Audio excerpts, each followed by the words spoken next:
Mô này có mê company pi bằng mệt vả nhưng là buồn sang khắp yên cái lên mai càng đông hàng lấy lê rõ với con này dọn này lại cái nhầm tay chúng ta có trả lại nhân quyền tôn giáo có Việt Nam có như pu lê lư cái nào buồn sang ta tôi hết rẻ đã bố lê này ta thâu hiếm bạn rất những cái ngạc cái này tôi do một cái nhủ cất quyền lợi cái nhủ dọn nó mệt vả ta bố tôi rồi này lần này thôn này đã bố các bạn có trả lại những kéo dài thời gian cái bí bằng nó lại nhu keng máu như một cơ hội như thâu đang cộng sản lâu tới bộ một tồn tại úc do gắt do mang thấy dễ ta bàn lần là cái nhầm ra hil của Trung Quốc do nên đối với đảng cộng sản Việt Nam này lấy nhờ dựa phun ở khai nhớ lần chặt Trung Quốc với đạt Trung Quốc lực thì hiếm bạn như mình buộc phải nhờ kẹo thời gian nhờ kẹo thời gian đấy nhá như tham nhũng tham ô những băng ngăn lê trống băng lận lạc đã buồn sảng chẳng cháy cái nhiều từ ngạn cứ ra Trung Quốc lực he mông nó nhiệt lực lên nên ngàn những bằng lù này tôi loài nhưng mà đặt nó nhập mình như đoạn trả răng nó lười cái lại biển cái là những kẹo dài thời gian nó luôn nước hiện trời buồn sang mong tới nhà đá tới nhà rồi đây em bạn lại hàng doan đinh tai em bác do cất nhiệt độ tùy tài rồi như bùng nhạo cái là nhân quyền này do nó mình vả những lời mày ta mày đoạn về ít học lại còn lời này lại chinh nhú kèng kẹo thời gian mạng một thôn xa đi lâu thì rằng một bó có nhiều cái là tôn giáo rằng bó có nhiều cái nóng tờ lệ hàng lấy xịn nẹt lấy bằng bằng vô trò đối mạng mang thôn tua bò xa rằng bó có nhiều tự chọn lấy đạo lấy đầu vật lấy kể cả là phiền lắm nhủ chứ nó lời này đã buộc cấp rồi mình bảo đã buộc tôi trả lời này trúc này hiểm bạ đập mẫu bố này trúc như được biết thôn khá bố hiểm bạ trong vòng 2022 2023 này là có thôn là này lại hiểm bạ đã bố phần trăm nha ta bạn bằng pull trong nội bộ có đáng như tham nhũng riêng cũng như là bộ mà tham nhũng mà bằng ngàn thì nhiều pui bằng ngàn bây giờ trong tham nhũng xem gì từ trong nhiều pui bằng xem gì từ trong nguyên phu trọng như này trong tham nhũng nguyên phúc như này trong tham nhũng xong tiếp bằng loại chinh trọng của nhà bố lấy như càng trọng lại nó bộc hẹp dần như mô lễ mà về Việt mệt vả là gì ít thâu bộc hẹp dần như lại hiếm bạc ăn cướp la làng như lại buổi lại như bố mà như bố mà dần này nè cho nên như mình lại nhiều cơ hội thì nhiều lại đã đối với đảng cộng sản Việt Nam đấy nhiều trụ đã này phải nhiều của mình nhiều độ kéo dài thời gian đó lại nhiều mạng ngăn nó nhiều thứ đoạn trả lại đi bây giờ đang sản lực lên có thể như đoạn trả Mỹ bây giờ trả prang lưới trả như càng đoạn do đó là một pi bằng pro hạt này lại hàng lấy có nhiều ngạn nó lại nhiều mầm này càng dân là tình nó lại là tung lồng của mày lê mày phải mượn biện nịch nít cơ lại dần với nhập này lại cơ lại hàm mình chinh như này càng trưng lại đào mình chinh lại nhiều càng trăng hàm mình chinh nơi chẳng nhau như lại lấy cả hàng lại nhân quyền như nhập lệ tôi gọi an ninh này mà phải mượn nhập cơ lại nhập này Việt Nam luôn được các thế lực thù địch, đối tượng cơ hội chính trị, rồi các tổ chức thiếu thiện chí với Việt Nam đưa ra mổ xẻ khai thác với ý đồ không mấy tốt đẹp. Họ phủ nhận, xuyên tạc nhằm tạo nên những góc nhìn méo mó về nhân quyền của Việt Nam, bất chấp thực tế rằng chúng ta đã đạt được nhiều thành tựu to lớn về nhân quyền mà quốc tế đã công nhận. Giờ đó lại bố lại có bị bằng pro nhiều lệ trùm rằng đồ nhẹ sát tôi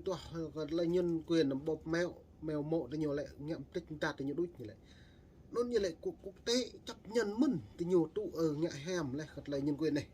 có nòng rằng nuôi bằng nhau đút chút thì nhiều giờ đó hiện tại nó để mới đứng là nhiều hẹp. Tuy nhiên thì những luận điệu như vậy lặp đi lặp lại Bởi như là luận điệu như vậy lặp đi lặp lại thật là nhân quyền về tôn giáo này nhân quyền tại Việt Nam này như lệ nó lại gặp phước được năm này qua năm khác tới mức làm cho người ta cảm thấy nhàm chán. Ai cũng hiểu động cơ của sự xuyên tạc vu cáo có chủ đích đó là gì. Nó không nằm ngoài ý đồ chống phá thành quả của cách mạng Việt Nam, phục vụ cho âm mưu diễn biến hòa bình, hòng làm thay đổi thể chế chính trị ở nước ta. bây giờ không làm thay đổi như vậy do như lại không làm thay đổi thể chế chính trị tình nhiều này nhá tôi ý buộc này bảo nguyên nhân phúc hòa mình cái buộc này hiếm bá mang đồn bác luôn trong dầu tình nhiều hiếm bá đã buộc giờ nó là rình ít thao khắc cật lại này lại nhố hẹp nhập bù lại lức nhập bù tết ta nhập bù gì cái nhập bù mà đối với đảng cộng sản Việt Nam ra này những một lấy cường ô nó mà về môi đường. Đầu tháng 11 vừa qua, khi tham dự hội nghị lần thứ 26 các bên tham gia Công ước Khung của Liên Hợp Quốc về biến đổi khí hậu COP26, Thủ tướng Phạm Minh Chính khẳng định: tôi sẵn sàng đối thoại với bất cứ ai về nhân quyền của Việt Nam. Cái bố mà nó ra này pre nhiều đối thoại hắn Nguyễn Phúc tham nhũng Nam Âu lên với những đối thoại các đạo buồn sang cái nhủ tùm như mạng cự ra này nó nằm này lại chính màu lượt lọc lô này rằng nó tất cả bởi ní buồn cùng rong lấy nhưng mà lợi nhưng như sẽ đối thoại các rằng giờ nó nhiều tụi ép cơ hội là này lại ta buộc luôn tài như làm nick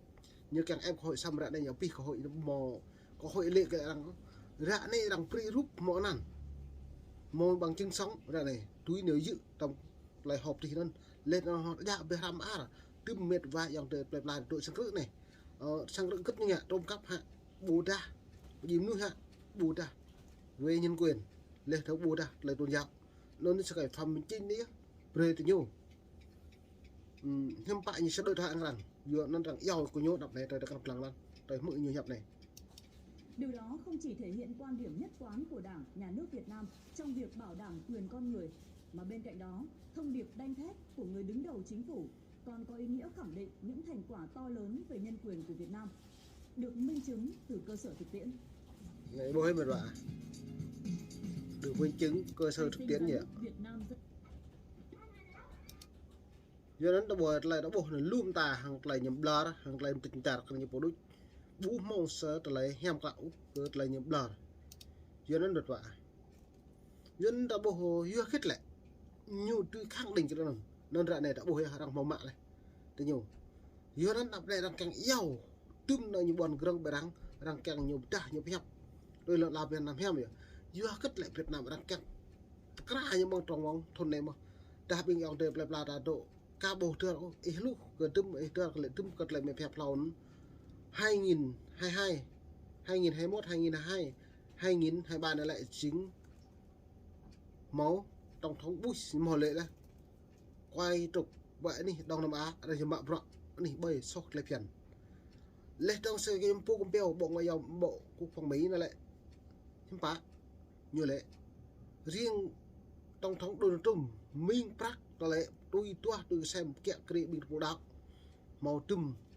tỷ đô la càng mạng phẳng càng lại kê cả tại Việt Nam này giờ nó rồi mà về ít mua đừng thực tế chúng ta đã cao trong hoạt động lập hiến bảo vệ bảo đảm quyền con người quyền công dân chúng ta đã đưa cái nội dung quyền con người nội dung của quyền con người quyền công dân từ chương thứ 5 của hiến pháp chúng ta đưa lên chương thứ 2 của hiến pháp và cái quyền con người không chỉ quy định ở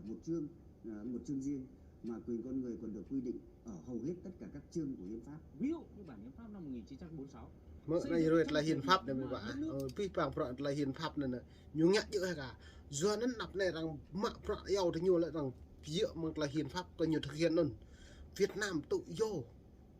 nhân quyền này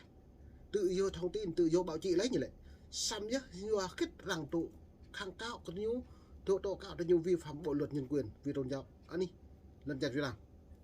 quyền con người cần mong thông tin tự do báo chí cần mong tự do lập hội công mẫu dân đập này là giàu mà về ít mới được nhiều đặc càng mở rộng càng dự mang tập là nhiều về tập mệt đập này lại càng dự hàng lại phiền hiến pháp này đang gặp rất nhiều khó khăn thù trong giặc ngoài tuy nhiên nó vẫn toát lên được nó như là các bước lệch nạp như lại thù trong giặc ngoài cái buổi thù nó thù bằng làm giặc ngoài nó thua cho nhiều chọn làm nhiều thâu được riêng hiếm như càng từ phải rét cái đập này phục cả hàng ăn của nó một phần rộng nó gặp cái tình hợp này nhiều tôi đúng rằng là nào đã đây một vài cái quyền làm chủ của người dân đối với đất nước của một đất nước độc lập ở đây đến hiến pháp năm 2013 cũng vậy tức là bồi nhớ dựa với luật 2013 không hiến pháp 2013 một chữ một điều một khoản nào của hiến pháp đều thể hiện quyền làm chủ của người dân Việt Nam trên lãnh thổ của quốc gia mình. Cùng với việc xây dựng, hoàn thiện hệ thống chính sách pháp luật trong việc bảo vệ quyền con người, Việt Nam đã tham gia hầu hết các công ước quốc tế quan trọng nhất về quyền con người như tôi hàng nhà Việt Nam đã tham gia hầu hết các quyền con người như màu này giờ nó đã cắt lăng năm nay vượt cao đấy đã cắt lăng từ nhiều rung răng eo từ nhiều mạ bọ bơi anh đi bộ phun gồm prong anh đi nhà trắng tôi từ nhà răng dựa mà là hiến pháp của những cái lần chặt nuôi lần chặt Việt Nam ra này nên mùa này là vì mùa này ở đây ni đã bạn đi bập lại để gà nhiều đã đi cặp hay mông ni với bằng em đã buồn sang khắp em